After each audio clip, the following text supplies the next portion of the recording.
Krushell,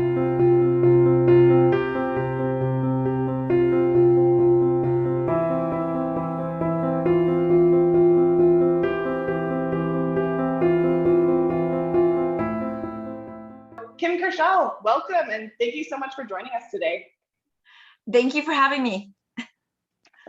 I know our community is really excited to hear more about who you are as a leader and more about your values, especially knowing that you're running for mayor leading up to the October 18th election. So thank you so much for being here with us today.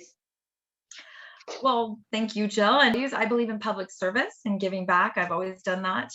I think a lot of women do the same thing. That's why I love women's organizations and have participated in a lot of women's organizations. So at my core, I believe in giving back, and that's why I entered public service. I think having been in business now in the tech sector, I see opportunity to give back, but I've also enjoyed learning and applying the skills that I've learned through public service in the business sector. I find that it does apply and that you can learn a lot. I believe in women in empowerment. And I believe that women need to be on boards, that we need to be out there, and we need to show, young girls that there's opportunity. Not in politics. I know politics has been a lot more challenging globally. And I feel that people feel that politicians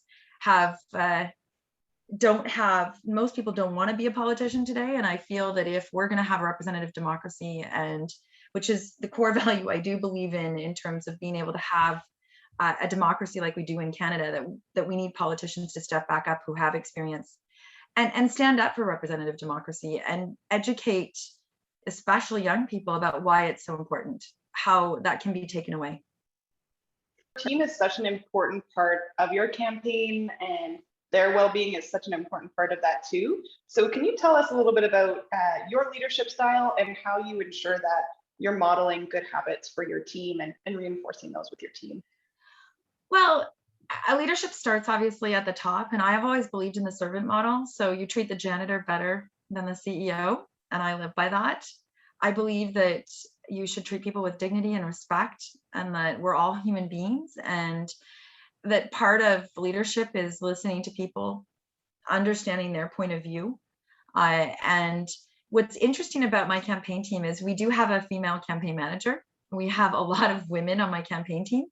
But I think what's really been exciting for me is we have a lot of diversity on our campaign team. I have women from the Filipino community, from the Sikh community.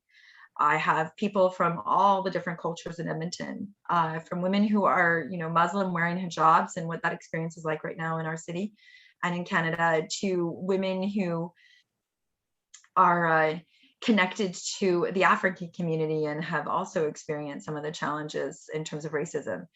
And what it's like for Indigenous women. So I feel that you start by treating people with respect, by listening and getting ideas from people, but also recognizing that the decision does happen with the leader, and that you have to be accountable for all decision making, and that you have to be transparent. And so with my team, I empower, and I did that in business. I did that when I was a counselor.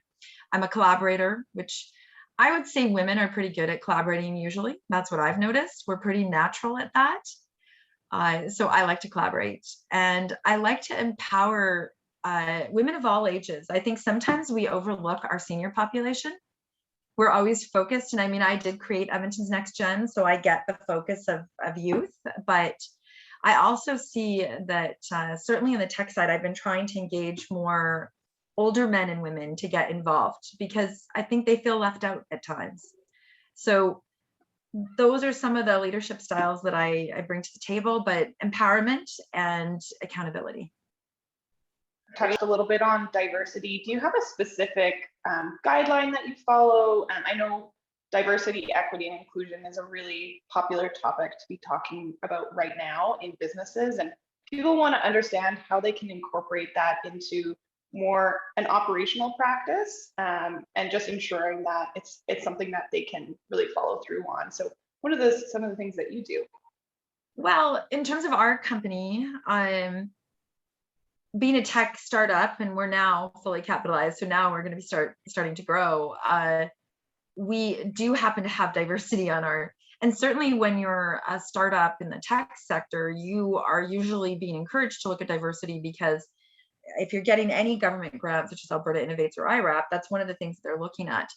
I think that in the tech sector, diversity is in particular in terms of, there's a lot of diversity in the tech sector in comparison. What I don't see is a lot of women in the tech sector in comparison to men. So I see more of a gender gap in the business sector that I'm in.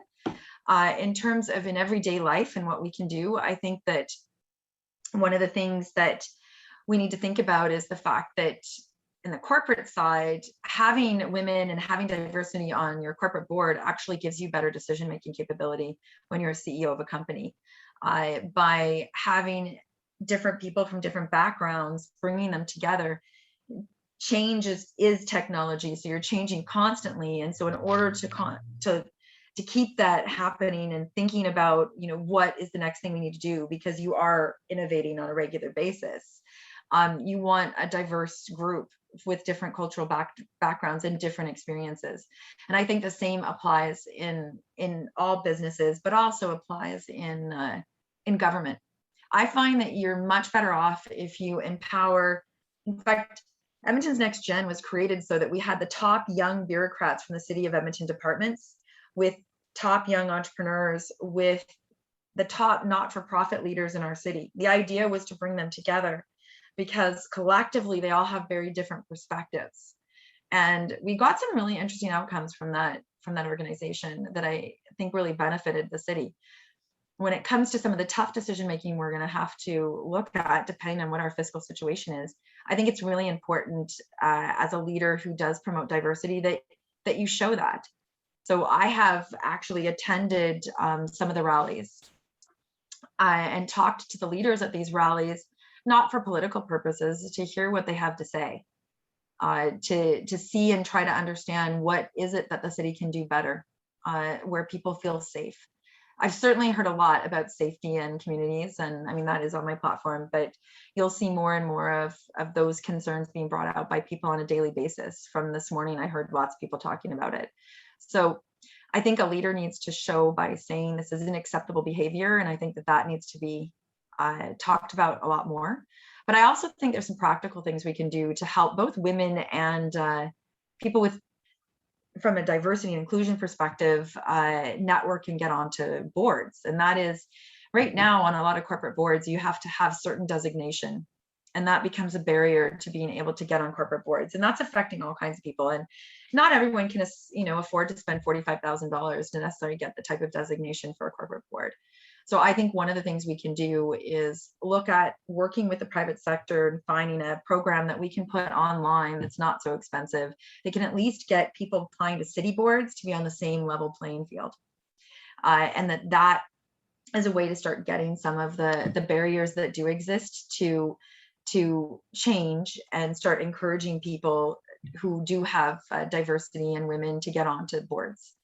So I do hope, right now it's ironic, I've come off as CEO of my companies, but I'm the chair of the board on the one, and it's interesting because it's global. So you're sitting there and you have to organize and prepare. And I think having that information, understanding how you need to behave on a board, what your fiduciary responsibility is really critical for actually getting, good board people to step up and learn. And to do that, that's one of the things we can do. I think the other thing we need to do is cross over our cultures. We have a lot of, in fact, I did it the other day. I had a Sikh leader who was taking me to one of the Sikh temples, and I've known he and his wife and his family since 2007. And we were running a little bit late, and I said, why don't you come with me to the opening of the Anne Frank statue, which is where we had a lot of Dutch descendants and a lot of Jewish people because of the consequences behind Anne Frank. It was a beautiful event and the unveiling, but it was really eye-opening for me because the Sikh leader didn't know who Anne Frank was.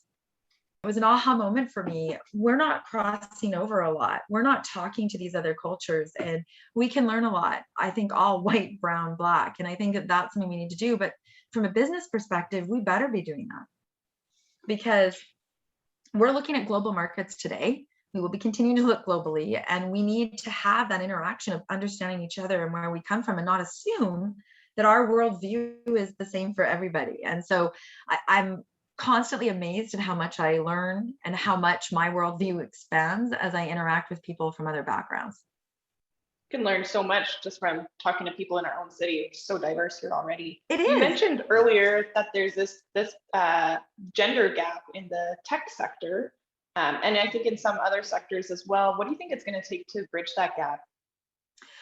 Well, it's funny. I think that women leaders in the tech sector, we need to encourage women to step up who have ideas. And that's why I believe in mentorship. I believe in that very strongly. And I've done my best, although now I'm running for office. So I have to say it's a lot on my plate at the moment. But the knowledge that I've gained of understanding, what a safe note is, which most people won't know, and how to train investors to understand that a safe note is a good vehicle for a tech company and why. Just having that kind of information and passing that on to tech companies is really important.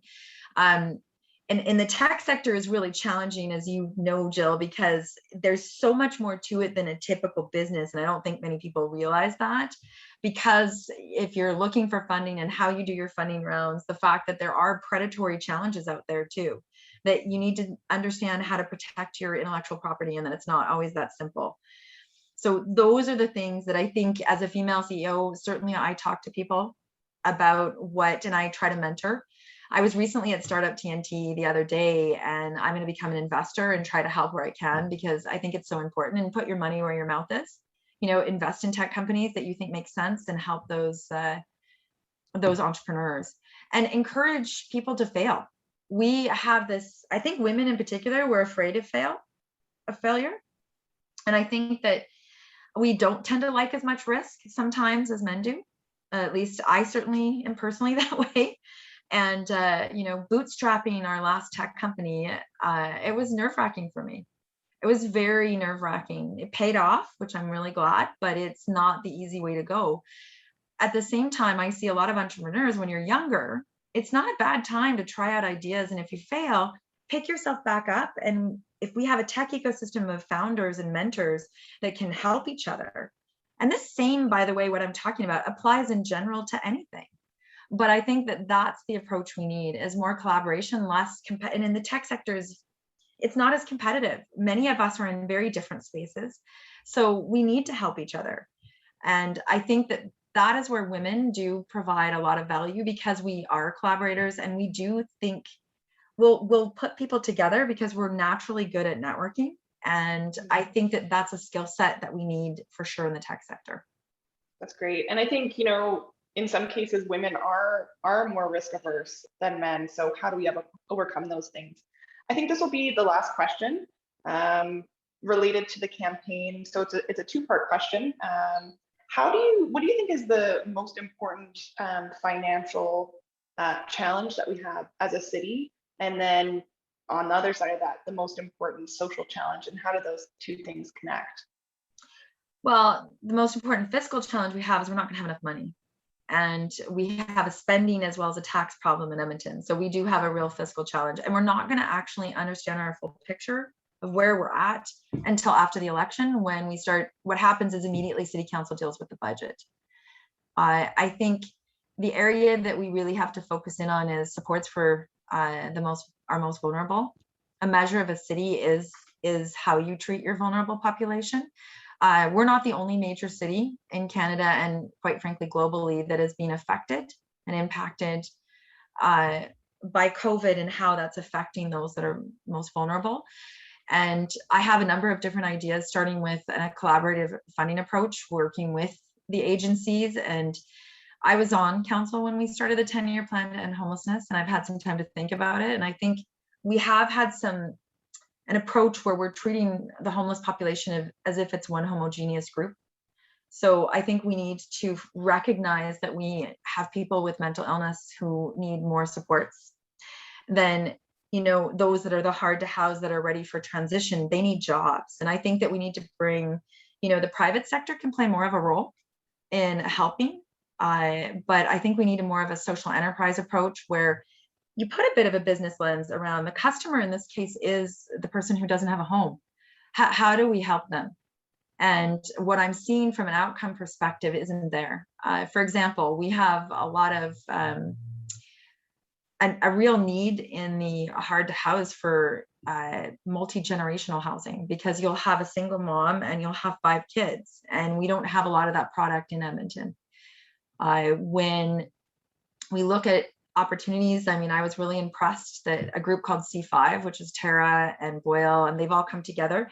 They opened up the community hub in Northeast Edmonton because they saw the need and decided to work together and pool their resources. I think that's the kind of approach that we need to look at, is targeted mobile social services units out there. We also need to talk about safety, and I think tech and innovation can help us a bit there. There is technology that can help us with safety for sure.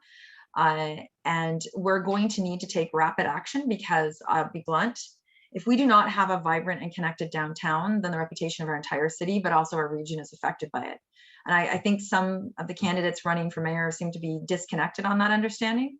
And I can tell you that reputation is everything, especially when we have, as you are, Jill, I'm sure, talking about tech. When you're talking to funders and you say from Edmonton, you don't want them to think that Edmonton isn't a successful place. And so we do need a vibrant downtown. I fought very hard to get that downtown arena, and I think we have real opportunity. We have great arts organizations. I don't want to see us lose everything that makes us vibrant, but we need to deal with those 2 major issues: our fiscal situation, which is going to not be easy, and supporting and making our communities safe, but also supporting the most vulnerable. Mm-hmm. Kim, I can feel your passion jumping through the screen. It has been so amazing to talk to you today.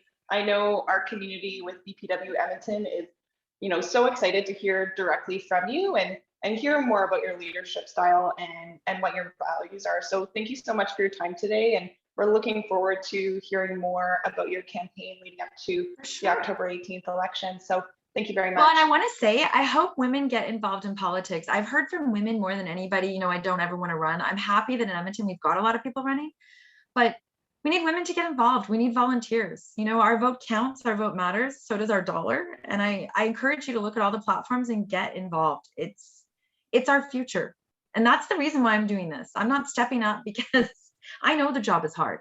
I'm stepping up because I recognize that we need a certain type of experience at this time, and that people who do have experience need to help encourage people such as yourself, Jill, to consider running for politics in the future, which means, mentoring. And so that's the passion that I have that's coming through. And I encourage all of you to get involved. We could talk to you for so much longer. Thank you for your time, Kim. For sure. And I'm sure we'll talk lots more over the next couple of weeks and months, and good luck on your campaign. Thank you. Absolutely. All right. Take care. Thank you so much. Bye now. Bye.